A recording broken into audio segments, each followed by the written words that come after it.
NBA playoffs way underway already. Lakers up 2-1. What about the Clippers? They look like they're drowning against the Phoenix Suns. Find out in the next edition of Sideline Sports Podcast.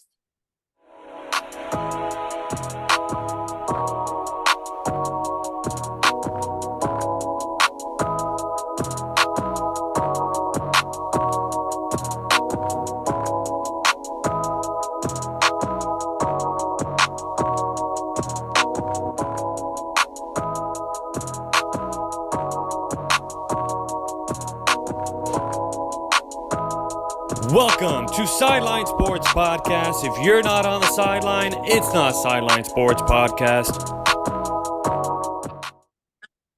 And welcome back to another edition of Sideline Sports Podcast. Once again, I'm the host, Alex Naveja. If you're not on the sideline, it's not Sideline Sports Podcast. And if you guys have been enjoying the episodes we've been putting up on YouTube, please give it a thumbs up, comment your NBA predictions down below, hit the bell, and hit the subscription button down below so you guys can catch all the action that we have going on Sideline Sports Podcast. And you can follow us on all of our social media platforms as well. TikTok is up on the rise, guys. We're putting up videos on a weekly basis and breaking down the latest sporting events going on here in the SoCal scene. But without further ado, on my left-hand side, he goes by the name of David Shepard. He is a CBS Sports Radio host himself and one of the best in the biz when it comes to NBA, and he's an absolute expert. David, how's it going? Thank you so much for joining us here today. Yeah, Alex, man, pleasure to be on with you. Thank you for having me, and what a time in sports, man. You got the NBA playoffs, NHL playoffs, NFL draft coming very soon. What a time to love sports, man. I know, there's just so much going on right now. Baseball's underway, and the surprising thing about baseball is that there's a lot of teams that are very good that people did not expect. But you know what? Let's talk a little NBA right now. Let's talk about the Clippers first. I mean, going into this, I think a lot of people already said, that's just a bad luck, and just a bad luck of the draw right there, having to play against the Phoenix Suns, who is a favorite to go to the NBA Finals and a favorite to really win an NBA championship here in this. So what have been your thoughts for the Clipper Nation right now? Well, I mean, that's a great point. I mean, the Suns are obviously the favorites to get out of the West. 8-0 in the regular season with Kevin Durant, now 11-1, obviously, with the postseason. And really, there's two takeaways here, Alex. One is Kawhi Leonard just cannot stay healthy if his life depended on it. He was fantastic in game one. He was really good in game two. And obviously him going down in game three and game four, it changes the series entirely.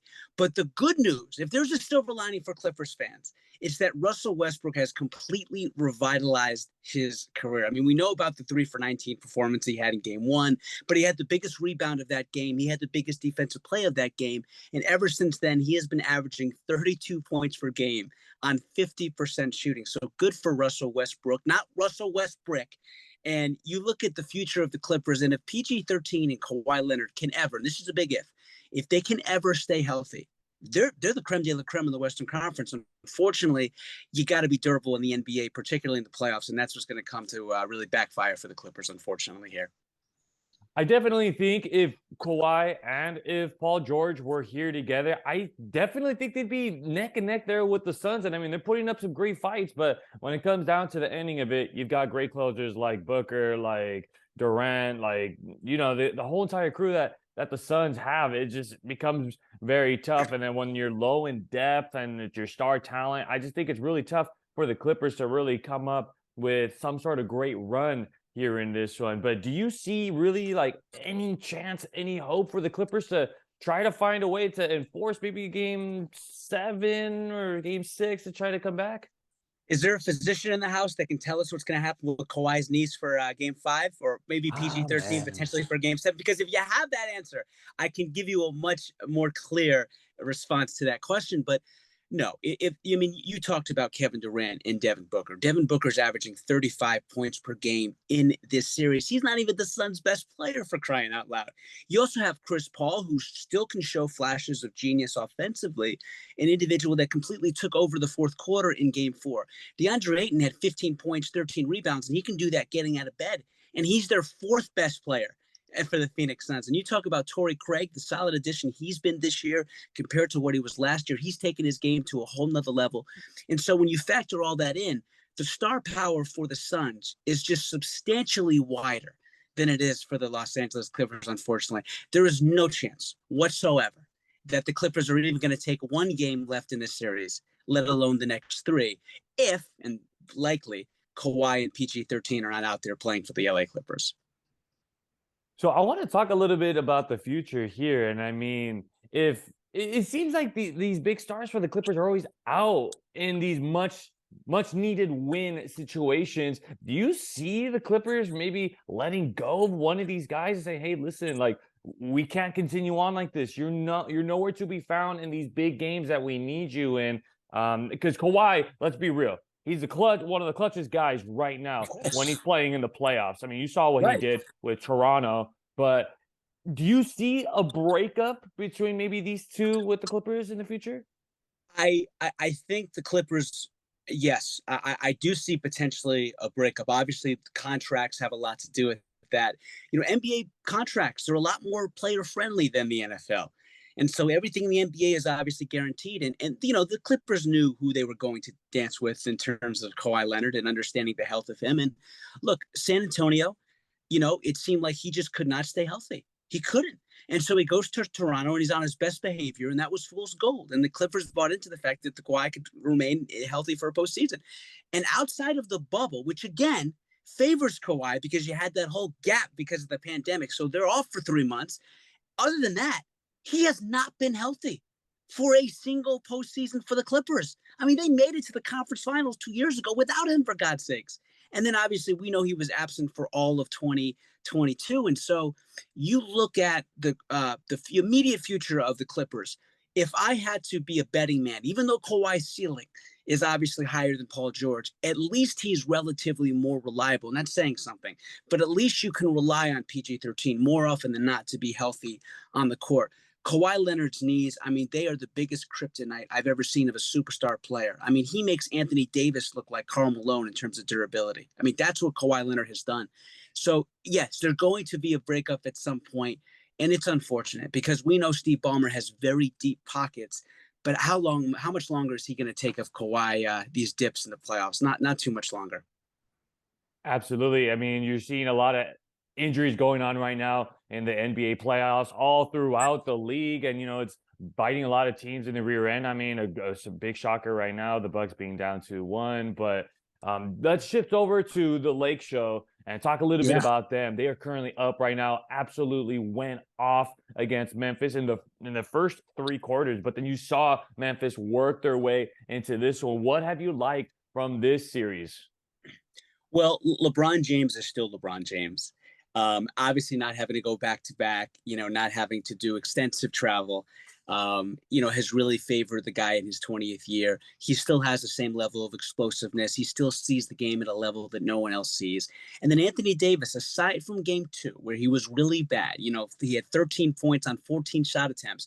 He's responded. He's obviously been there for all 3 games. I think Dillon Brooks is just absolutely putting himself in clown show area at this point. I mean, this guy is making himself out to be the most hated man in the NBA, and that's hard when you have a guy in Draymond Green who's still playing for all we know, right? And so Dillon Brooks, he needs to keep his mouth shut. Ja Morant, an incredible, almost near 45-point triple-double, so he had literally put that Grizzlies team on his back in game 3. But the main takeaway is when Anthony Davis needed to have the best game of the season and all the pressure was on him, he delivered. And that says a lot about Anthony Davis. And in game 2, he played 38 minutes. He didn't even have double-digit rebounds. That's impossible for a guy that talented, that gifted, that athletic, that explosive, that skilled. And so Anthony Davis had the ultimate FU to every media member who said, you know what, he's no longer going to be the caretaker of the LA Lakers when LeBron James decided to, you know, bolt and go with his son and play somewhere else when Bronny's drafted into the NBA. That was a game for the ages for Anthony Davis. And we all remember what he did in the 2020 bubble. We're seeing shades of that in these 2023 NBA playoffs. So good for Anthony Davis. And obviously, Alex, you talk about the fits.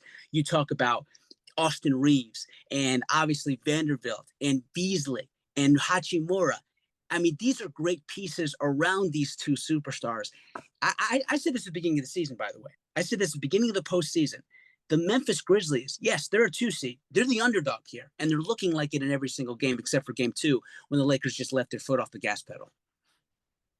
I'm going to agree with you on that. I mean, I think a lot of people were guessing, you know what, the Lakers, they're looking really good going against the Memphis Grizzlies. And unfortunately, they got bit with the injury bug too. And they're a little short staffed too. But you know what? They're putting up some great fights against the Lakers. But moving forward, very quick answer.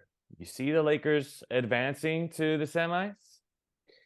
Yes. Yeah, if you have a healthy LeBron, you have a healthy AD, you got the pieces around those guys, ebbing and flowing. Yeah, there's no denying that the Grizzlies are not going to be, walking through to the second round. It's going to be the Lake Show. Okay. And yes. Let me finish it with this because I want to get your take on this, and it's a very interesting topic. What is your take with the whole Dillon Brooks, LeBron James scandal that's been going on lately, and even the latest on the hit? Well, first of all, let your game do the talking. And Dillon Brooks never got that concept. And so he's not the best player on his team. He's not the second best player on his team. He's not the third best player on the team. Hello, John Morant. Hello, Jaren Jackson Jr. Hello, Steven Adams, even though he's hurt. Obviously, hello, Desmond Bane. So he's like the sixth or seventh best player on that team, and he acts as if like he runs the city of Memphis. He's not a great shooter. He's not an all-time great defender. He's definitely not a good facilitator. He's not a good rebounder. So what great does he do? The only great he does is putting a target on the Memphis Grizzlies' back because he wants to make the story about himself being a smack talker, and he ain't even great at that. And so if you're Dillon Brooks, just shut up and play the game. You're going against one of the three greatest players to ever play in the history of the sport. And that was a complete cheap shot that he had against LeBron James, hitting him in the groin, a guy in year 20 who deserves a lot more respect than that. And then to have the lack of courage and the lack of integrity and professionalism, when asked about it afterwards, he says, well, I ain't doing any talking. Well, you know what? You're a professional, Dillon Brooks. Grow up and start acting like it. I think you hit the nail right on the head. I mean, I think that was perfectly well said. I mean, Dillon Brooks, just play. And you know what? Let the playing do all the talking instead of having to do all the smack talking. Do you realize who you're talking to? But no, he doesn't. I don't think he knows what LeBron has done in his career. So right. But you know what? That's actually all the time we have left here on Sideline Sports Podcast. We thank you all so much for tuning into this one. If you guys liked it, give it a thumbs up. Comment down below your predictions. And, of course, hit the subscribe button down below. We're just getting started on the great guests that we're bringing on here on Sideline Sports Podcast. Once again, that is David Shepard. I'll put his social media handles down in the description below so you guys could follow him there and be able to follow up with what he's talking about NBA-wise. And, David, thank you so much for coming on to the show. Really appreciate it. It's my pleasure, Alex. Thank you so much for having me, man. I appreciate it. Thank you so much for coming on again. Once again, I am Alex Naveja from Sideline Sports Podcast. If you're not on the sideline, it's not Sideline Sports Podcast. The source for SoCal Sports News. We'll see you guys next time. Hasta luego and buenas tardes, everybody. Enjoy the NBA playoffs.